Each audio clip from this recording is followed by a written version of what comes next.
Bonjour mesdames et messieurs, bienvenue dans ce journal. Voici les titres de ce vendredi 15 décembre. Le président Alassane Ouattara a présidé ce matin la cérémonie d'ouverture officielle du CHU d'Angré, ici à Cocody. Un CHU équipé d'appareils médicaux de dernière génération, bâti sur une superficie de 4 hectares 600 avec une capacité hospitalière de 250 lits. Vous entendrez le chef de l'État dès le début de ce journal.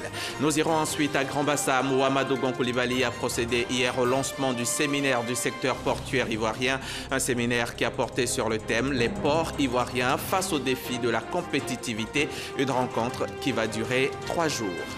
Le tout nouvel aéroport du Sénégal, l'aéroport Blaise Diagne, inauguré par Macky Sall il y a un peu plus d'une semaine, est à l'arrêt depuis cette nuit. Les aiguilleurs du ciel qui estiment que leurs conditions de travail ne sont pas correctes sont en grève.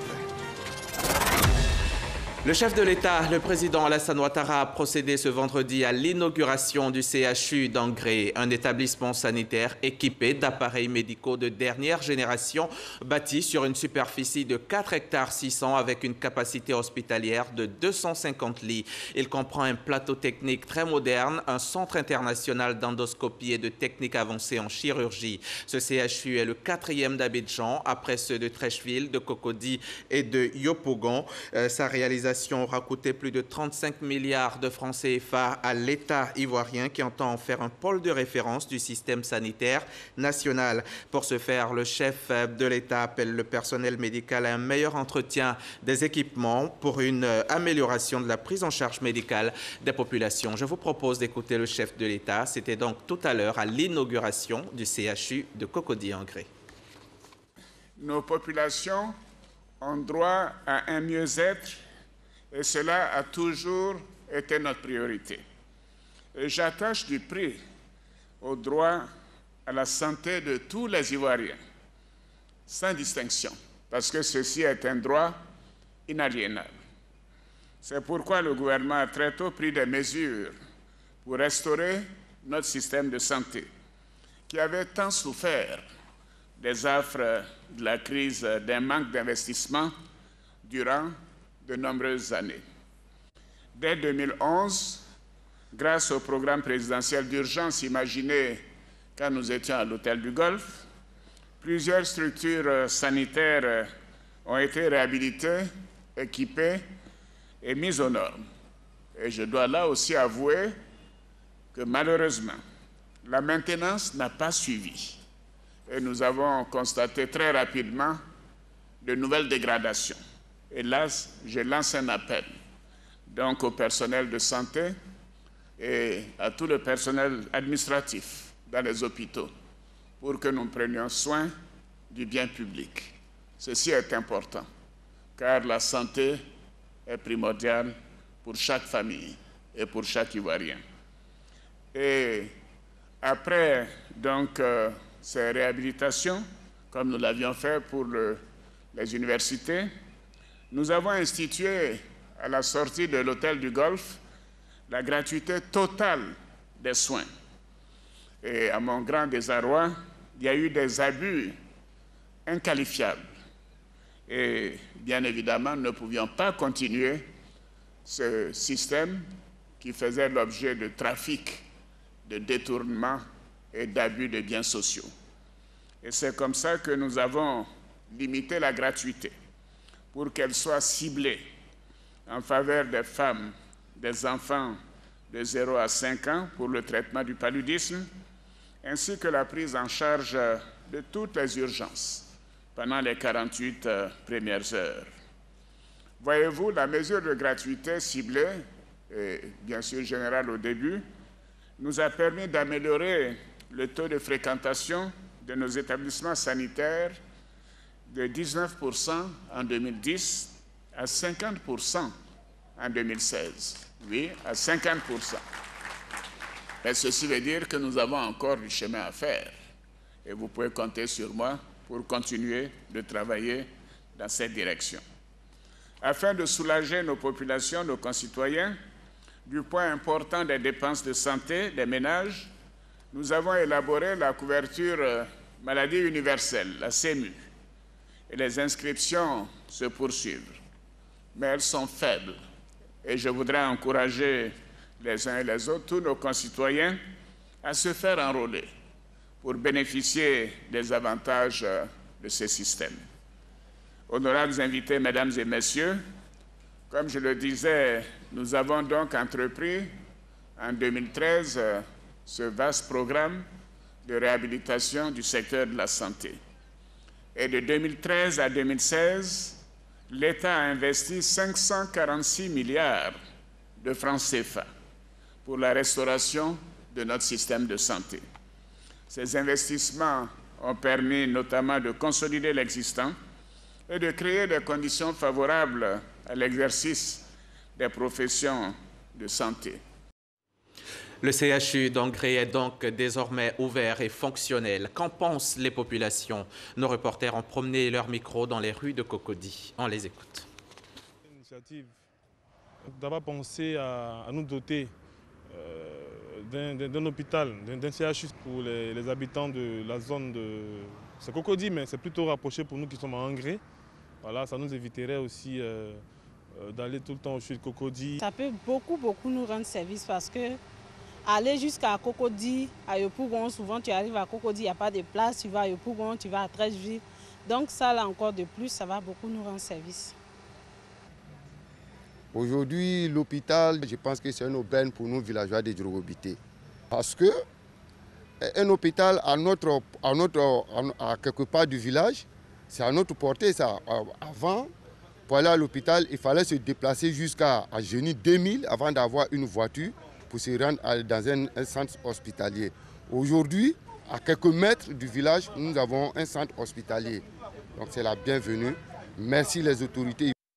L'ouverture du CHU d'Angré vient ainsi renforcer les infrastructures de santé en Côte d'Ivoire. C'est le 5e centre hospitalier universitaire du pays et le 4e de la ville d'Abidjan. De quoi améliorer les conditions de prise en charge sanitaire des populations. Mais quel est le fonctionnement du système de santé ici en Côte d'Ivoire? Dans quelle catégorie s'inscrivent les centres hospitaliers universitaires? Élément de réponse avec David Soyo et Christelle Menant.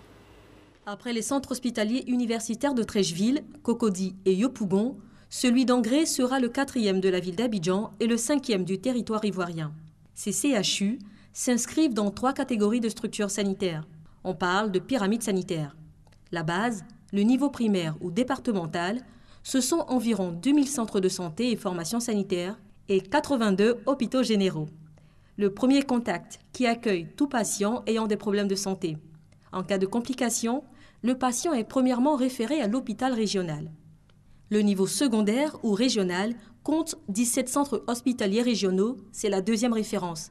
Ils sont mieux équipés que les hôpitaux généraux. Au 3e étage de cette pyramide se trouvent les centres hospitaliers universitaires et les 8 instituts spécialisés. C'est le niveau national. La prise en charge est assurée par des spécialistes dans des infrastructures plus importantes et avec des équipements technologiquement plus avancés. C'est le cas du nouveau CHU d'Angré, dont la construction et l'équipement ont coûté 35 230 millions de francs CFA. Voilà ce que l'on pouvait dire à l'heure qu'il est sur l'inauguration du CHU d'Angré. Nous y reviendrons bien sûr dans nos prochains journaux. Hier jeudi, le chef de l'État a présidé un conseil des ministres, une réunion au cours de laquelle de nombreuses mesures ont été arrêtées, notamment celles visant à favoriser le développement de la transformation de l'anacarde en prélude à la campagne 2018. L'on retient également la mesure visant à relancer et à redynamiser le programme présidentiel des logements sociaux. Le compte-rendu de Mahama Traoré, commenté pour vous par Habiba Dambélé Saoué. 4407, c'est le nombre de souscripteurs au programme présidentiel de logements sociaux qui recevront leurs clés avant fin 2017. Pour aller plus vite, le Conseil des ministres de ce jeudi a arrêté une série de mesures. Objectif du gouvernement, en finir avec les difficultés rencontrées dans la réalisation de cet ambitieux projet. En vue de la relance et de l'achèvement des programmes en cours, d'une part, et d'autre part, le lancement et la réalisation de nouveaux programmes, le Conseil a arrêté les mesures urgentes suivantes. Premièrement, la mobilisation de ressources pour solder la purge des droits coutumiers et autres indemnisations. Cela concerne principalement le site de Songon-Kassamblé. La mobilisation de ressources pour l'achèvement selon des procédures accélérées des travaux de VRD primaire sur l'ensemble des opérations en cours l'audit des programmes en difficulté afin de proposer des solutions de poursuite, de cession ou de liquidation de ces programmes.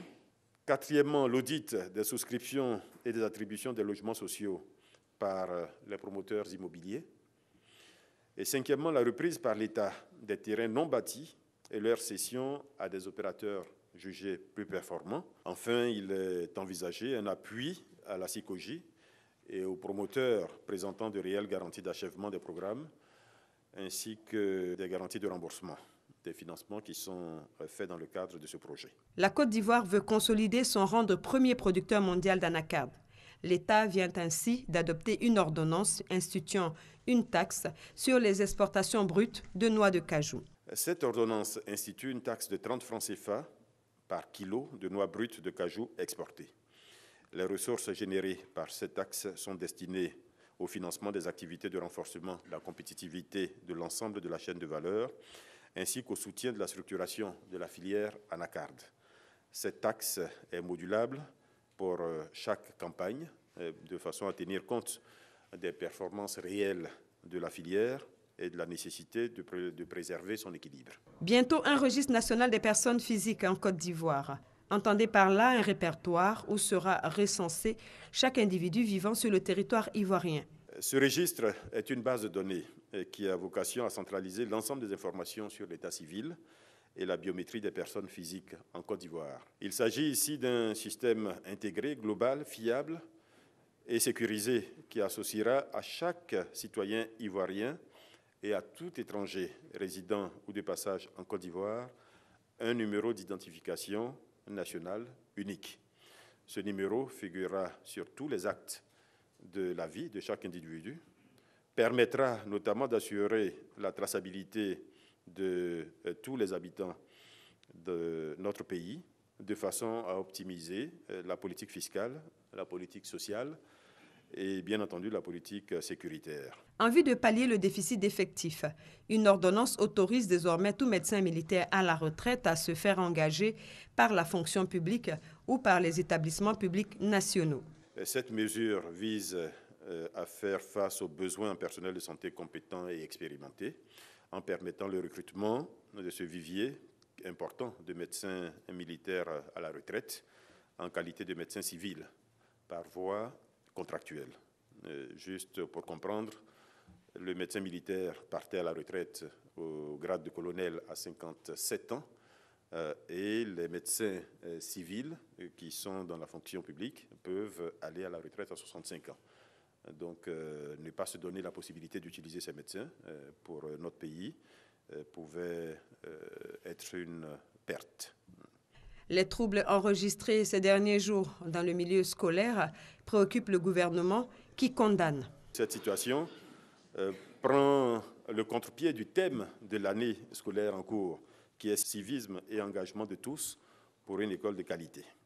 Et cela, évidemment, de nature à impacter négativement les résultats scolaires. Le Conseil condamne ces troubles à l'ordre public.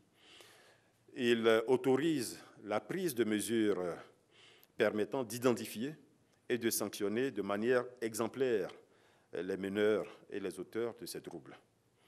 Le Conseil invite en parallèle les parents d'élèves à s'impliquer plus fortement dans l'encadrement de leurs enfants. Ce Conseil des ministres est l'avant-dernier de l'année 2017. Le dernier se tiendra le mercredi 20 décembre prochain à Yamoussoukro, la capitale politique ivoirienne.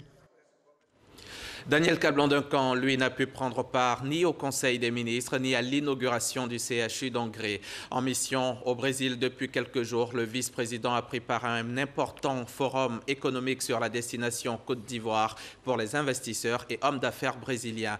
Il a également eu plusieurs entretiens avec des industriels des filières aéronautiques et du chocolat. Une occasion pour Daniel Kablan-Duncan de présenter les performances économiques de la Côte d'Ivoire. Viviane Aïma, notre envoyée spéciale au Brésil. Les relations entre la Côte d'Ivoire et le Brésil sont relancées à nouveau après une longue période de stagnation. En effet, après la visite le 13 octobre dernier à Abidjan du ministre des Relations extérieures du Brésil, Aloysio Nunes Ferreira, Le vice-président ivoirien Daniel Kablan-Duncan conduit à son tour une mission au Brésil. Première étape, São Paulo, la capitale économique, où le vice-président Daniel Kablan-Duncan est arrivé lundi en fin d'après-midi. Il a été accueilli sur la base militaire de Guarulhos par la représentante du ministère des Relations extérieures du Brésil pour l'État de São Paulo et par l'ambassadeur de Côte d'Ivoire au Brésil, son Excellence Sylvestre Aka, 7e ambassadeur ivoirien en poste dans ce pays et nommé à la tête de cette représentation diplomatique en 2011. São Paulo, grande mégalopole et poumon économique du Brésil, le vice-président ivoirien avait à son programme des rencontres avec des hommes d'affaires et investisseurs brésiliens. L'institution du président de la République, vous voyez que nous venons avec une équipe qui comprend notamment à l'heure actuelle donc, le ministre en charge de l'emploi et de la protection sociale, le ministre Jean-Claude Kouassi qui est avec nous, les représentants donc, de la primature, donc la vice-présidence. La première étape a lieu ici donc, à Sao Paulo, la grande capitale économique, de manière à rencontrer les hommes d'affaires ici, parce que lorsque le ministre des Relations extérieures du Brésil était passé à Abidjan et qu'il avait vu donc, son homologue et surtout le président de la République, il avait été convenu que nous devions faire une halte ici pour rencontrer les hommes d'affaires. Il s'agit ici de nouer des relations avec des industriels, notamment dans la transformation des grands produits comme le cacao, l'anacarte, et puis en fait tout le secteur agricole, mais aussi de voir aussi le secteur des infrastructures, disons économiques et sociales, pour voir un peu ce qu'on peut faire ensemble. Parti d'une économie basée sur l'agriculture, tout comme la Côte d'Ivoire, le Brésil se classe aujourd'hui comme une grande puissance émergente. Elle est la 7e puissance économique mondiale. Arrivé lundi, le vice-président de la République participait mardi à un forum économique sur le thème « Investir en Côte d'Ivoire » organisé au siège de la Fédération des industries de l'État de São Paulo. Une rencontre qui lui a permis d'exposer devant un auditoire composé de grands chefs d'entreprise du Brésil sur les opportunités d'affaires qu'offre aujourd'hui la Côte d'Ivoire. Et de retour ici en Côte d'Ivoire pour évoquer les activités du chef du gouvernement. Amadou Gon Coulibaly a procédé hier à Grand-Bassam au lancement du séminaire du secteur portuaire ivoirien. Un séminaire qui a porté sur le thème « Les ports ivoiriens face aux défis de la compétitivité ». La rencontre va durer 3 jours et elle permettra à terme de proposer des voies et moyens et aussi des outils pour positionner nos ports parmi les plus performants du continent africain. On en sait plus avec Alexis Ouedraogo. Les ports ivoiriens sont indispensables à l'économie du pays. 95% des échanges extérieurs passent par la voie maritime, ce qui représente 70% du PIB et 85% des recettes douanières.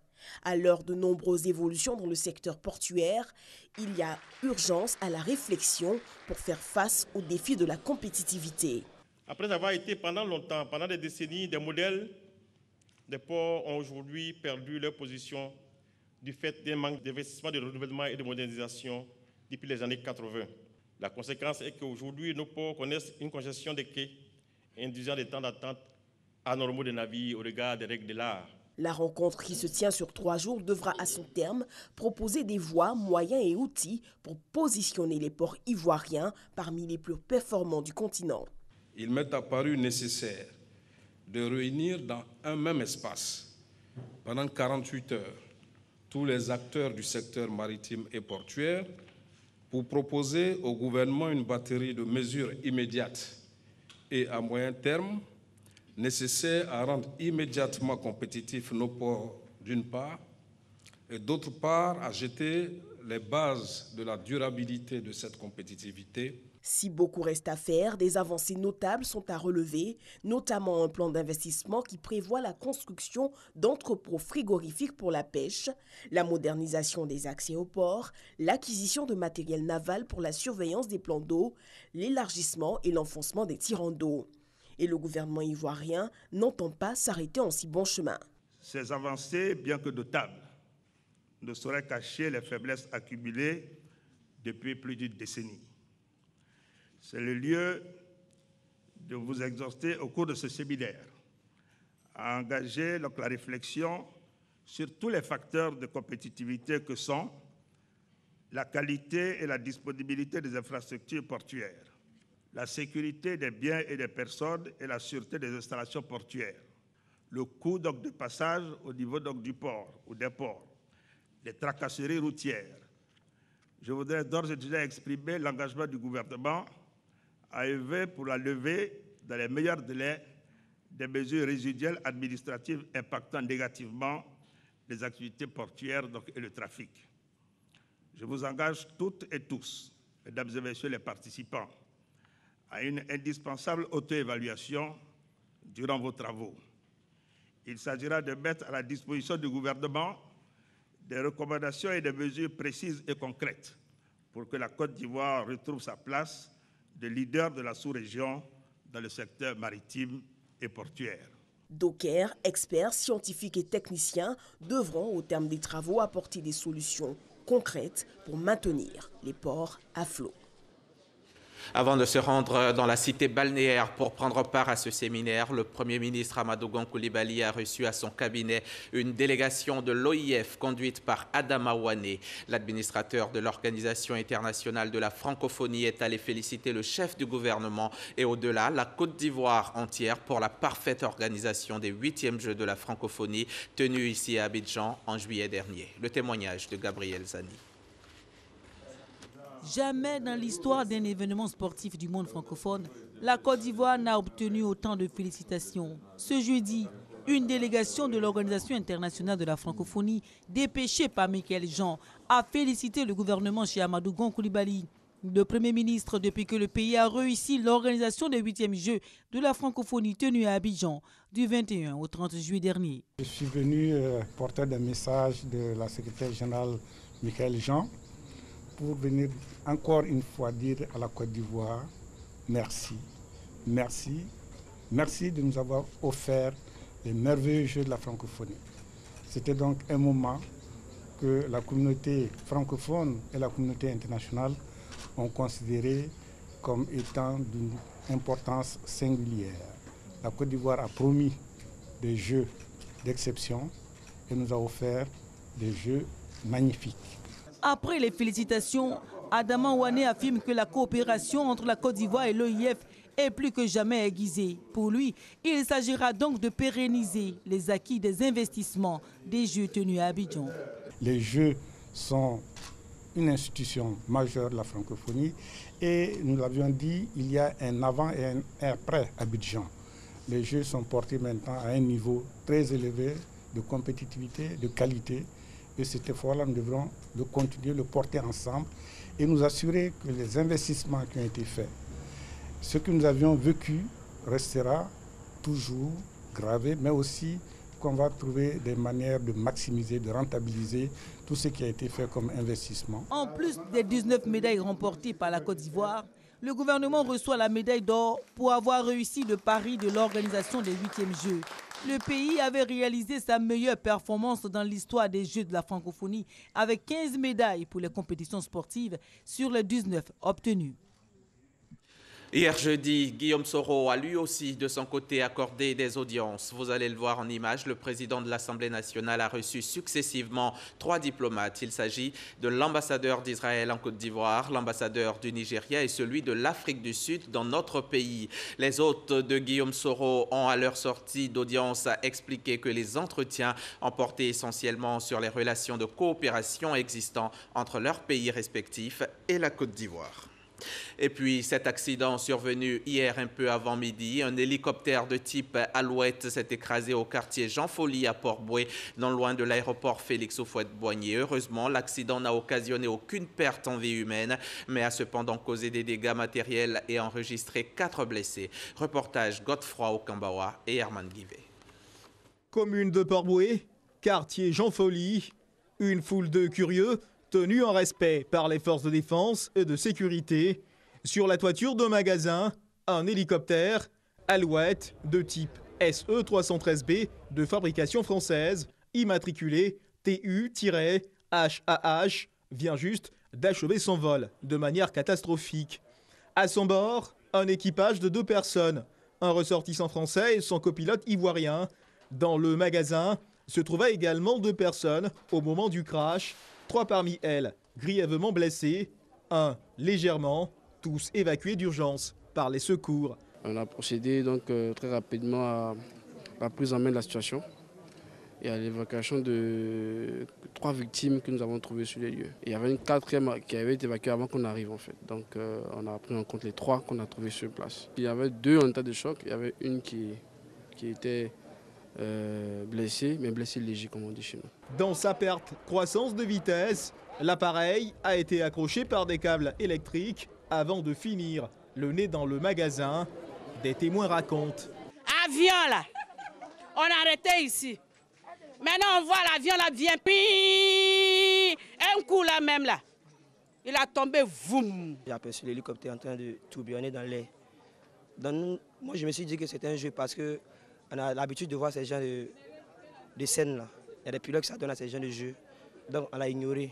Désespéré et le regard perdu, Sandé Obiora, propriétaire du magasin, n'oubliera certainement pas cette journée du 14 décembre 2017. Je suis vraiment sur le choc. On entendait le bruit d'un avion. On pensait que c'était passé, l'avion passait, donc tout d'un coup, on entendait le bruit, bouf, tombé ici. Et puis les bandits se sont approchés pour essayer de voler quelques trucs, donc c'est vraiment dommage. Alors que les secours s'organisent, un hélicoptère estampillé Ivoire Hélicoptère, du nom de l'entreprise propriétaire de l'appareil endommagé, balaie le ciel. Quelques minutes plus tard, un camion remorqueur arrive sur les lieux pour récupérer l'appareil endommagé. La manœuvre est délicate, elle mobilise professionnels et volontaires. Une vingtaine de minutes plus tard, l'appareil est accroché et remorqué à la grande satisfaction de tous. Dès que M. le ministre des Transports a été informé de l'accident, il a actionné ses services, notamment les services techniques, ainsi que tous ceux qui sont chargés de déclencher l'alerte. Et c'est comme cela que tout le monde s'est rendu sur les lieux. Il nous a dépêchés, et nous aussi, en tant que membres du cabinet, pour venir nous rendre compte de la situation que vous constatez tous à cet endroit où nous sommes. Le 14 octobre dernier, un avion de type Antonov s'était écrasé en bord de mer, à proximité de l'aéroport Félix Houphouët-Boigny d'Abidjan, ce 14 décembre 2017. 2 mois plus tard, et jour pour jour, c'est un hélicoptère de type Alouette qui finit sa course sur le toit d'un commerce. Et le ministre des Transports, au nom du président de la République, son Excellence, M. Alassane Ouattara, et du gouvernement, exprime sa solidarité et sa compassion aux blessés qui ont tous été pris en charge et à qui il adresse ses vœux de prompt rétablissement. Il informe la communauté nationale que des instructions ont été données au BEA de Côte d'Ivoire à l'effet d'entreprendre immédiatement les investigations nécessaires pour révéler les circonstances et les causes de cet accident. Au nom du gouvernement, le ministre des Transports appelle la population au calme et à la sérénité, tout en l'assurant que cet accident n'a aucune incidence sur les programmes de vol et la sûreté de l'aéroport d'Abidjan. Parlons à présent modernisation de l'état civil et pour cela rendons-nous dans la région de l'Anawa où les acteurs intervenant dans les nouveaux mécanismes d'enregistrement des faits d'état civil viennent d'être formés par l'ONI, l'Office national d'identification. Selon notre reporter Sidonie Davila qui revient de l'Anawa, les procédures de collecte des données nécessaires à la réussite de l'opération pilote qui devrait commencer en janvier 2018 leur ont été enseigné. Le tout nouvel aéroport du Sénégal, l'aéroport Blaise Diagne, inauguré par Macky Sall il y a seulement 8 jours, est à l'arrêt depuis cette nuit. Les aiguilleurs du ciel, qui estiment que leurs conditions de travail ne sont pas correctes, sont en grève. Voilà, c'est la fin de ce journal. Merci de l'avoir suivi. Je serai encore chez vous demain à la même heure.